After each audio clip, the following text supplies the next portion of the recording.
क्या आपने कभी सोचा है कि हमारे बड़े बुजुर्ग खाना खाते समय बात करने से क्यों मना करते थे? क्या ये सिर्फ शिष्टाचार था या इसके पीछे विज्ञान छुपा है? अगर आप खाना खाते समय मोबाइल देखते हैं, बातें करते हैं या जल्दबाजी में खाते हैं, तो यह वीडियो आपके लिए है।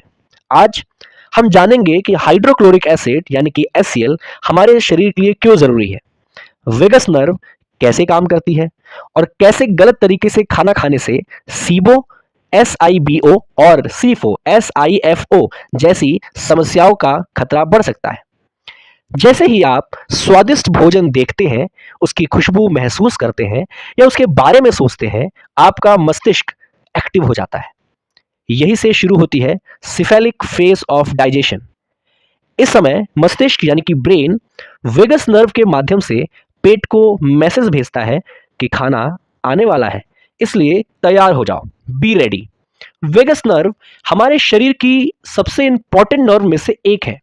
यह ब्रेन को स्टमक, इंटेस्टाइन, पेनक्रियास और भी अदर डाइजेस्टिव ऑर्गन से जोड़ती है। जब आप शांत मन से बैठकर भोजन करते हैं, अच्छी तरह चबाते हैं और भोजन पर ध्यान देते हैं, तब वेगस नर्व अपनी पूरी कैपेबिलिटी के साथ काम करता है। सलिवरी ज़्यादा निकलने लगता है, पेट में गैस्ट्रिक जूसेस अच्छे से रिलीज होने लगते हैं, HCl भी अच्छे से रिलीज होता है, डाइजेस्टिव एंजाइम और एक्टिव हो जाते हैं और खाना अच्छे से डाइजेस्ट होता है। बहुत लोग सोचते हैं कि पेट का एसिड नुकसान करता है, लेकिन सही मात्रा में HCl हमारे लिए बेहद इंपॉर्टेंट है। इसके क्या काम हो सकते हैं? भोजन, विशेषकर प्रोटीन को तोड़ना, पेप्सिन एंजाइम को एक्टिव करना, भोजन के साथ आने वाले कई हार्मफुल बैक्टीरिया को किल करना, iron, calcium, magnesium, vitamin B12 जैसे माइक्रोन्यूट्रिएंट्स को एब्जॉर्ब करने में हेल्प करना। अगर HCl पर्याप्त मात्रा में ना बने तो पाचन कमजोर हो सकता है।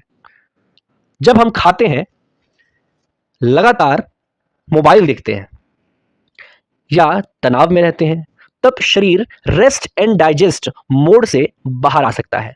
इससे वेगस नर्व का प्रभाव कम हो सकता है और पाचन की प्रक्रिया उतनी प्रभावी नहीं रहती। इसका रिजल्ट ये आता है कि HCl और पाचन एंजाइम मतलब कि डाइजेस्टिव एंजाइम का रिलीज कम होने लगता है, भोजन देर तक स्टमक में रहता है, गैस, भारीपन, अपच जैसी समस्या हो सकती है। अब समझते हैं कि ये सीबो क्या है। Small intestinal bacterial outgrowth. इसमें छोटी आंत में सामान्य से अधिक बैक्टीरिया बढ़ जाते हैं। पेट फूलना, गैस, डकार, दस्त या कब्ज, पोषक तत्वों की कमी, पेट में असुविधा, कमजोर पाचन, आंतों की धीमी गति और कुछ अन्य चिकित्सक स्थितियां सीबो के जोखिम को बढ़ा सकती है। अब जानते हैं सीफो क्या है। Small intestinal fungal outgrowth. इसमें छोटी आंत में फंगस, विशेषकर कैंडिडा जैसे ईस्ट सामान्य से अधिक बढ़ सकती है। गैस, पेट फूलना, अपच, पेट में दर्द, सीफो का निदान और उपचार डॉक्टर द्वारा किया जाता है। क्या सिर्फ चुपचाप खाना सीबो और सीफो से बचा सकता है? तो इसका जवाब है नहीं। यह कहना सही नहीं होगा कि केवल चुपचाप खाने से सीबो या सीफो नहीं होंगे, लेकिन शांत वातावरण में ध्यानपूर्वक और अच्छी तरह चबाकर खाना खाने से पाचन बेहतर हो सकता है, जिससे शरीर की सामान्य पाचन प्रक्रिया को सहयोग मिलता है। सीबो और सीफो कई कारणों से हो सकते हैं, जैसे आंतों की गति में कमी, कुछ दवाओं का लंबे समय से उपयोग, मधुमेह मतलब कि डायबिटीज, कुछ सर्जरी, अन्य मेडिकल प्रॉब्लम। इसलिए इनके लिए उचित जांच और डॉक्टर की सलाह आवश्यक होती है। सही तरीके से भोजन कैसे करें?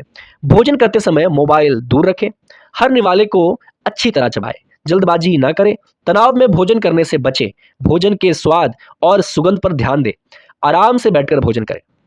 हमारे पूर्वजों की एक छोटी सी आदत के पीछे गहरा वैज्ञानिक आधार हो सकता है। जब हम शांत मन से भोजन करते हैं, तब वेगस नर्व बेहतर तरीके से सक्रिय होती है, जिससे पाचन प्रक्रिया को सहयोग मिलता है और HCl तथा पाचन एंजाइम का समान रिलीज होने में मदद मिलती है। हालांकि सीबो और सीफो जैसी बीमारियां कई कारणों से होती हैं और केवल खाने के तरीके से नहीं होती। फिर भी सही भोजन आदतें अच्छे पाचन और बेहतर स्वास्थ्य की दिशा में महत्वपूर्ण कदम है। अगर आपको यह वीडियो पसंद आया हो तो इसे अपने परिवार और दोस्तों के साथ जरूर शेयर करें और ऐसे ही विज्ञान और आधारित स्वास्थ्य वीडियो देखने के लिए चैनल को सब्सक्राइब करना ना भूलें। धन्यवाद।